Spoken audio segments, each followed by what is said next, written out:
మీరు ఎక్కడి నుంచి వచ్చారు అని అడిగిన ఆ నర్స్. మేము తండ్రి సన్నిధి నుంచి వచ్చామమ్మా అంటే, సరే చూడండి, రోగులకి అందరు చూడండి పంపి అంత పంచనిచ్చి అడ్రస్ ఎక్కడ ఏమిటి అని వివరాలు తెలుసుకొని ఒక ఆటో మాట్లాడుకొని ఆమె బట్టలు ఆమె సామాను మొత్తం వేసుకొని ఆమెను ఎక్కించుకొని ఆటో తీసుకొని నీళ్ళ ఒడ్డుకు తీసుకెళ్ళాలా. నేరుగా తెచ్చి ఆ బయట పందిళ్ళుంటే శుక్రవారం రోజు ఉపవాస ప్రార్థన జరుగుతుంటే ఆ పందిళ్ళు వదిలిపెట్టిపోయింది.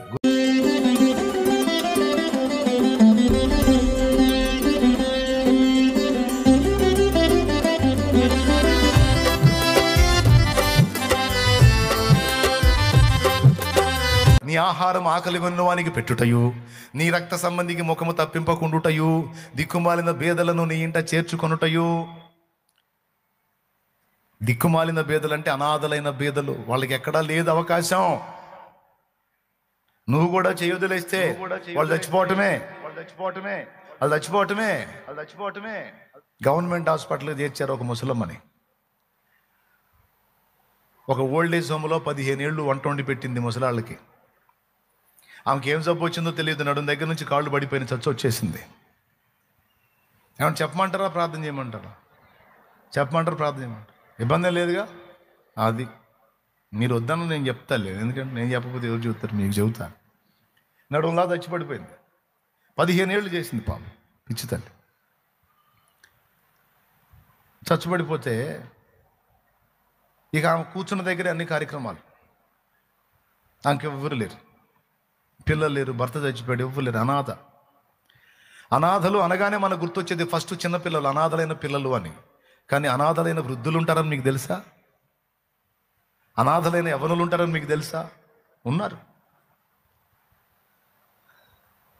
మనం వాళ్ళని చూడవచ్చు, వీళ్ళని చూడవచ్చు, దృష్టిలో పెట్టుకోండి. చెప్తున్నా, నీకు స్తోమత ఇచ్చినప్పుడు చూడవా, ఆదుకో, దేవుడు దీవిస్తాడు. రాసుంది అక్కడ, నేను చెప్పట్లా. అది దేవుడి ఉపవాసాల లెక్కలో చేర్చుకున్నాడు. అది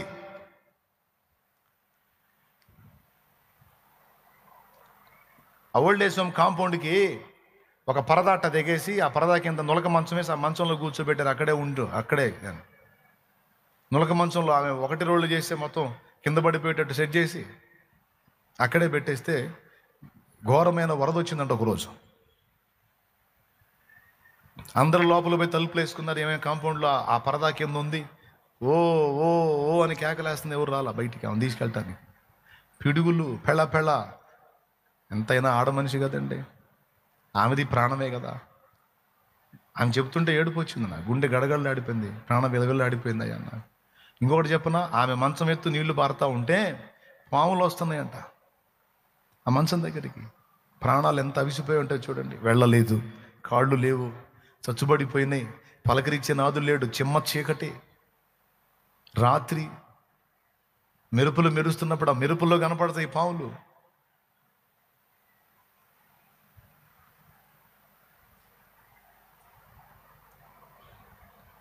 కేకలేసి అరిసి మొత్తుకున్న పలకరించే దిక్కు లేదు. చివరికి ఆమెని తట్టుకోలేక వాళ్ళు తీసుకొచ్చి గవర్నమెంట్ హాస్పిటల్లో చేర్చి వెళ్ళిపోయారంట. గవర్నమెంట్ హాస్పిటల్లో చేర్చి వెళ్ళిపోతే ఒక నర్సు, మీలాంటి తల్లి, ప్రేమ కలిగిన తల్లి, 3-4 రోజులు 5-6 రోజులు వైద్యం చేసి పంపించేసేయాల. వాస్తవంగా 1 నెల రోజులు పెట్టుకుంది ఆమెను అట్లనే. ఏవో సాగులు చెప్తా, 1 నెల రోజులు పెట్టుకుంది. హాస్పిటల్లో అరిశారు, ఏంది ఆమెను ఇక్కడే ఉంచేటట్టున్నావు, నువ్వు వైద్యం చేయాలి, పంపించేయాలి, ఏంటి నువ్వు అని చెప్పని ఆమె క్లాస్ ఇస్తే ఆమె ఆలోచనలో పడింది. పెద్దమ్మా, నేను ఇక్కడ చూడాది కాదు పెద్దమ్మా, నా ఉద్యోగం ఊడేటట్టుంది, నువ్వు గిట్టని వెళ్ళిపోవాల్సిందే, నీకు ఎవరు లేరా అని అడిగాను. ఎవరు లేరమ్మా, నాకు నువ్వు గిట్టని వెళ్ళిపోవాల్సిందే పెద్దమ్మా. అమ్మా, 1 నెల రోజులు నన్ను చక్కగా చూసుకున్నాను నా బిడ్డలాగా, ఒక్క సాయం చేస్తావా అన్నట్టు ఆ ముసలమ్మ. చెప్పు అంటే, నన్ను ఏం చేయొద్దమ్మా, ఒక ఆటో మాట్లాడి ఆటోలో నన్ను ఎక్కించుకొని అటు గణపారం వాక్ కానీ ఇటు ఓగేరు వాక్ కానీ పారుతుంటాయి కదా, ఆ పారే నీళ్ళ ఒడ్డున నన్ను వదిలిపెట్టమ్మా చాలు నాకు అన్నట్టు. పారే నీళ్ళ ఒడ్డున నన్ను వదిలిపెట్టమ్మా, నాకు ఒక్క సాయం చేయమ్మా అంటే ఎందుకు అడిగిందో తెలుసా? జోకటానికి. అప్పుడు ఎవరికి బరువు కాకుండా వెళ్ళిపోతాగా, ఒక్క సాయం చేయమ్మా. ఆమె గుండె కదిలిపోయి, నేను ఇక్కడ ఉంచితేనేమో నా ఉద్యోగం పోయేటట్టు, నీళ్ళు అరుస్తున్నారు హాస్పిటల్లో యాజమాన్యం, ఏమేమో తీసుకెళ్ళి వాగొడ్డును వదిలిపెట్టమంటుంది. వదిలితే చచ్చిపోయింది, అన్యాయంగా దూకిద్ది. ఎందుకంటే నడవలేదు. ఒడ్డును వదిలిపెడితే దోగాడుతా దూకేసి, అది ప్లాన్ అని ఆ రోజు ఆమె అడిగిన రోజు బాధపడుతుంటే, అదే రోజు తండ్రి సన్నిధి నుంచి కొంతమంది ఆత్మీయ బిడ్డలు అక్కడున్న రోగులకి కాయలు అవి పంచడానికి వెళ్ళారట.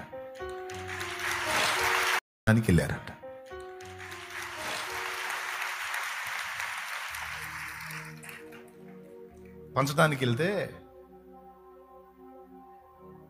మీరు ఎక్కడి నుంచి వచ్చారు అని అడిగిన ఆ నర్స్. మేము తండ్రి సన్నిధి నుంచి వచ్చామమ్మా అంటే, సరే చూడండి, రోగులకి అందరు చూడండి, అంత పంచనిచ్చి అడ్రస్ ఎక్కడ ఏమిటి అని వివరాలు తెలుసుకొని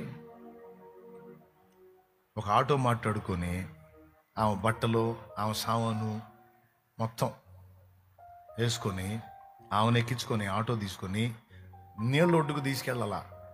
నేరుగా తెచ్చి ఆ బయట పందిళ్ళుంటే, శుక్రవారం రోజు ఉపవాస ప్రార్థన జరుగుతుంటే ఆ పందిళ్ళలో పెట్టిపోయింది. గురువారం రోజు మన వాళ్ళు దర్శించారు. మరుసటి రోజు శుక్రవారం రోజు అడిగింది, ఆయన ఎప్పుడు ఉంటాడు? శుక్రవారం రోజు ఉంటాడు. అప్పుడేం చేసేవాడిని, పందిళ్ళలో కూడా వెళ్ళి ప్రార్థన చేసేవాడిని. బాగలేని వాళ్ళు అక్కడ ఉంటే అక్కడికి కూడా ప్రార్థన చేసేవాడు. వస్తాడా, ఓకే అని చెప్పి తెలుసుకొని అక్కడ వదిలిపెట్టి వెళ్ళిపోయి, అడ్రస్ లేదా. ఇప్పటికీ ఆమె ఎవరో కూడా నాకు తెలియదు, ఆ నర్సు ఎవరో కూడా నాకు తెలియదు. నేను పోయి అందరికి ప్రార్థన చేసుకుంటే ఆమె దగ్గరికి పోయేసరికి అలా కాళ్ళు పట్టేసుకుంది. అయ్యా కొడుకా అని పెద్దగా ఏడిసింది. ఏందమ్మా బాగలేదేం, ప్రార్థన చేద్దాం, స్వస్థత వచ్చిందిలే నేను చెబుతున్నా. అది కాదయ్యా, నాకు లేదు అవకాశం అంది. కూర్చొని సావధానంగా విని ఆమెను చేర్చుకుని కొన్ని సంవత్సరాలు నా దగ్గర బ్రతికింది ఆమె. ఈ మధ్యకాలంలో ప్రభు దగ్గరికి వెళ్ళిపోయింది. ఆమె సమాధి కార్యక్రమం కూడా నేనే చేశాను. హాయిగా ఇక్కడే నా ఆత్మీయ బిడ్డలే బంగారు తల్లులు, నా ఆత్మీయ బిడ్డలు బంగారు తల్లులు.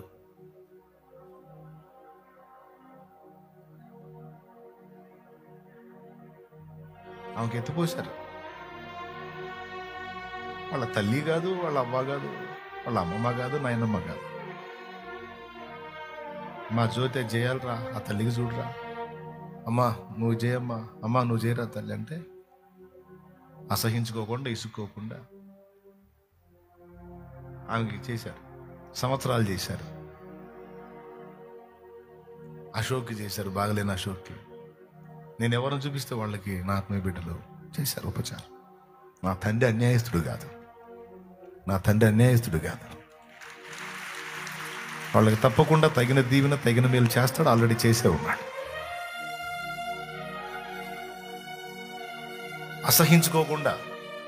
అసహించుకుంటే ఉండేది కదా, చచ్చిపోయేది. సంవత్సరాలు బతికింది. నేను పోతే పట్టుకుంటుంది. అయ్యా ఇదిగో ఈ చెవులు ఇది తీసుకో, నాకెందుకే పిచ్చిదన్న, నీ చెవులు నాకు ఎన్ని రోజులు వస్తాయే, నా కొడుకా అన్నావుగా, అమ్మలాగే అనుకున్నా. నువ్వు తిన్నంత తిను, నీకేం కావాలో చెప్పు, నువ్వు హాయిగా ఉండవు. నువ్వు ఏసై దగ్గరికి వెళ్ళినా నేనే నిన్ను భూస్థాపన చేస్తా. అయితే ఒక్కటి చెయ్యి, నా కోసం ప్రార్థన చేయవే తల్లి, నా కోసం ప్రార్థన చెయ్యి. అది నేను అడిగేది. నా రిక్వెస్ట్ అదే, నా కోసం దేవుణ్ణి అడగమా. ఇక్కడున్న తల్లులే కాదు, ఇక్కడున్న అమ్మలే కాదు, నా కోసం మొర్రపెట్టే అమ్మలు నా దేవుడి కృపతో ఈ యూట్యూబ్ ద్వారా ప్రజల్లోకి తీసుకెళ్ళి నాకు ఎంతమంది తల్లులు ఇచ్చాడో కూడా నాకే తెలియదు. నాకు ఎంతమంది అమ్మల్ని ఇచ్చాడో కూడా నాకే తెలియదు. మా అమ్మ కంటే కూడా నన్ను ఎక్కువగా గుర్తు చేసుకొని ప్రేమించి నా కోసం మొర్రపెట్టే అమ్మలు బోలెడంతమంది. ఇంతమంది అని చెప్పలేదు, మీరు ఊహించుకోండి. నా దేవుడి కృప. నా ఆత్మీయ బిడ్డలు, వాళ్ళ కష్టం, వాళ్ళ త్యాగం. అమ్మా ఇటు చేయాలరా, అసహించుకోకుండా. అయ్యా చేయాలి నాన్నమ్మనంటే అసహించుకోకుండా నా బిడ్డలు చేశారు. అందుకే కొన్నిసార్లు అనుకుంటాను, వాళ్ళు చేసిన సేవతో పోల్చుకుని నేను చేసేది జస్ట్ వచ్చి ప్రసంగం చేసి వెళ్తున్నాను. బిడ్డలు చాకిరి చేస్తున్నారు, పొగలో కష్టపడుతున్నారు, దొడ్ల దగ్గర బాత్రూముల దగ్గర ఎత్తేస్తున్నారు, కడుగుతున్నారు. వాళ్ళేమి ఆ పనులు చేసే బిడ్డలు కాదు, అఫీషియల్గా బతికే వాళ్ళు. అయినా సరే అన్ని వదిలిపెట్టి చేస్తాం. ఆ త్యాగం ఉంది. నేనేం చేస్తున్నాను? 6 రోజులు కష్టపడి వాళ్ళు కడుపు నింపుకుంటున్నారు. ఆదివారం ఒకరోజు చక్కగా సేవ చేస్తున్నారు, శుక్రవారం వచ్చి చేస్తారు. దేవుడు నాకు ఇచ్చిన వాగ్దానం నెరవేర్చాడు. కనులైన పిల్లల్ని నాకు ఇచ్చాడు. బాధ్యత గల పిల్లల్ని, భారం కలిగిన పిల్లల్ని, త్యాగబుద్ధి కలిగిన పిల్లల్ని, సమర్పణ కలిగిన పిల్లల్ని నా తండ్రి ఆయన కృపతో నాకు ఇచ్చాడు. ఆయనకు మహిమ. మనిషిని నేను కలిసి మెచ్చుకోకపోయినా అందరూ నా గుండెల్లో ఉంటారు. అందరి ప్రయాస, అందరి కష్టం, అందరి త్యాగం నాకు తెలుసు. ఎందుకు చెప్తున్నా అంటే, దిక్కుమాలిన బీదలను నీ ఇంట చేర్చుకోమన్నాడు. వాళ్ళకి అతిగతి లేనప్పుడు ఏం చేయాలి? ఇప్పుడు దాదాపు 30-40 మంది ముసలోళ్ళు రెగ్యులర్గా ఎక్కడే ఉండి పోషింపడతారు. ఇంకా అనేక మంది వస్తూ ఉన్నారు. ఇంకా కట్టించాలంటే కావాలి. చూద్దాం, దేవుడిస్తాడు. అయ్యా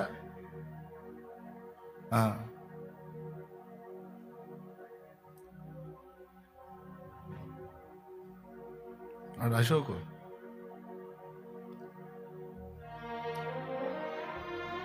వాడు నా దగ్గరే.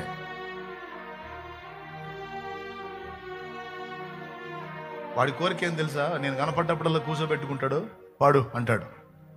పాడాలి, ఇక నేను పాడాలి కూర్చొని వాడి కోసం. మిగిలిన వాళ్ళేమో వాడికి సేవ చేయటం, నేను కనపడితేనేమో పాడటం. నేను కనపడగానే రాసి పెట్టుకుంటాడు లిస్టు. వాడి కోరికలు ఏమేమి తినాలనుకుంటున్నాడు అవన్నీ అవి చెబుతాడు. ఓకే తెప్పిస్తారా అంటాను నేను. తర్వాత పాడు అంటాడు. వాడి తృప్తి కలిగిన దాకా పాడాలి. ఓకే అంటాడు. అప్పుడు పోవాలి నేను. అదే పాడుతాను అక్కడ కూర్చొని. దేవునికి స్తోత్రం కలుగునుగా. హల్లెలూయా. విషయం ఏందో తెలుసా? తల్లి చనిపోయింది, తండ్రి ఉండి కూడా వాడిని పట్టించుకోలేదు.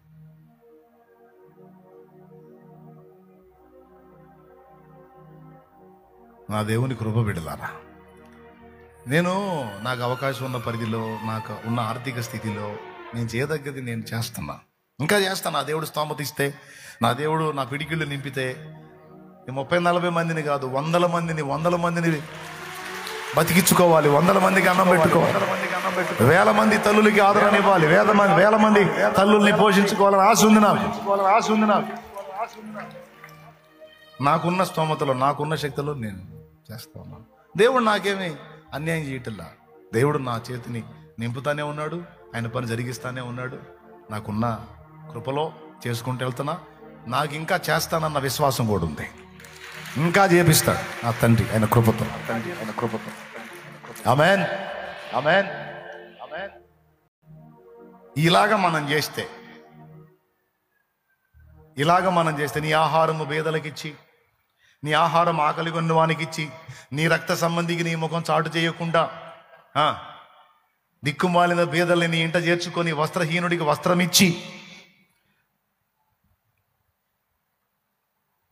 ఇలాగ నువ్వు చేస్తే, అలాగున నీవు చేసిన ఎడల ఇక చెప్తున్నాడు, నీ వెలుగు వేకువ చుక్కవలె ఉదయించును. నీ వెలుగు వేకువ చుక్కవలె ఉదయించును. వాళ్ళకి పెట్టి వీళ్ళకి పెట్టి నేను అన్యాయం అయిపోయా అనే డైలాగే వద్దు నీకో. నువ్వు పెట్టావు, నష్టపోయావా? దేవుడు చూశాడు. తప్పకుండా నిన్ను దీవిస్తాడు, నీకు పుట్టిన నీ పిల్లల్ని కూడా దీవిస్తాడు. నువ్వు మళ్ళా ఇచ్చేటట్టు నిన్ను చేస్తాడు నా తండ్రి. ఈ చెయ్యి ఆగదో, ఇచ్చే చెయ్యి ఆగదో. ఆ చెయ్యిని ఎల్లప్పుడు ఇచ్చేటట్టే చేస్తా ఉంటాడు నా యేసయ్య. ఇంకా అనేక మందికి ఇచ్చేటట్టే చేస్తాడు. నీ వెలుగు వేకువ చుక్కవలె ఉదయించును. ఒకవేళ నువ్వు రోగివా, నువ్వు రోగాలతో ఉన్నావా, నేను చెప్పినట్టు చెయ్యి, నువ్వు స్వస్థత నీకు శీఘ్రముగా లభించును.